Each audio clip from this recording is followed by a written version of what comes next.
Hello, you are listening to an archived worship service of First Presbyterian Church, Columbus, Mississippi. Thank you for listening. The Finance Committee asked if I would share a story with you. The story is called 3 Blessings. Russell was a school teacher in a town that you've never heard of when he decided to go back to school and become a banker. He lived an unassuming life to the point that even when his children were older, they still milked a cow for the milk that they needed. Russell always put away for his family, even through the turbulence of the first bout with colon cancer and through a second bout with colon cancer in the 70s and the 80s. One day in the middle 90s, probably 94, his days of being a banker somehow paid off. You see, while he was being a banker, he was investing in the bank, and that bank was bought, and that bank was bought, and that bank was bought, and that bank was bought. And then finally, sometime around 1994, 95, that bank was bought. And each time that happened, those stocks that he invested in doubled, tripled, quadrupled, 16, 32, 64, 128, you get it. One Christmas, Russell sat down with his family, and he said, I don't really know how to tell you this, but on paper, I have about $2 million. Nobody believed it. No, literally nobody believed it.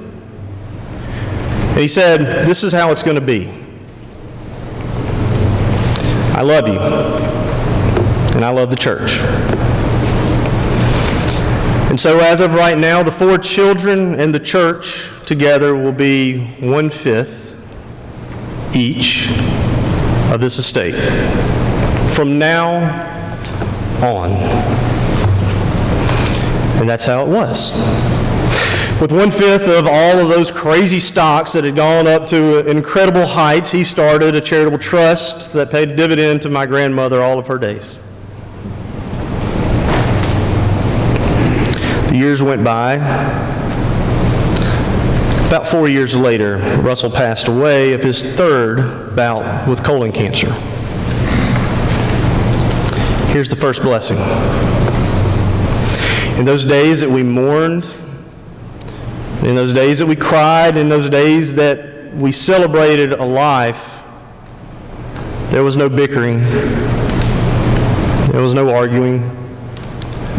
There was nothing that comes when money muddies the waters at times like that. There was none of it, because he said exactly what it was going to be like. Years go by, and we all know what happened in 2007, 2008.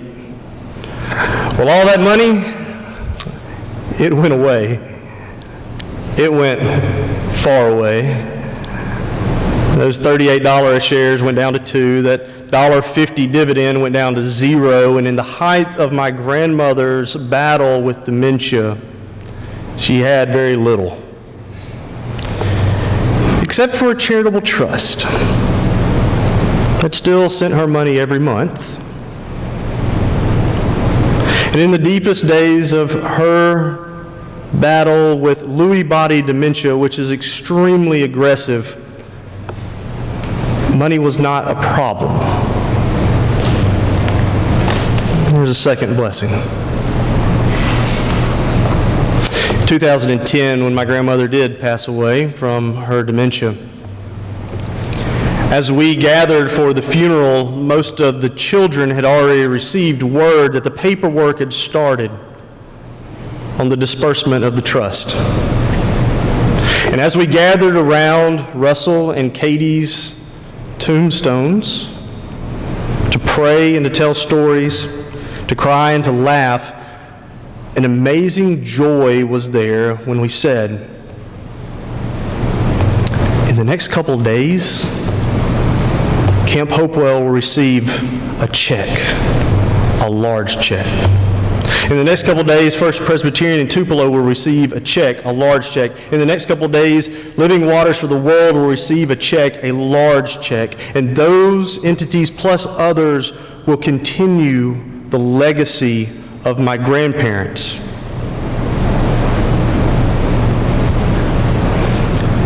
The third blessing was the joy our family had over thinking of all the lives that would be blessed, all the lives that would be changed, all the mission trips that would be funded, all the camp scholarships that would be given from that day and for every day to come.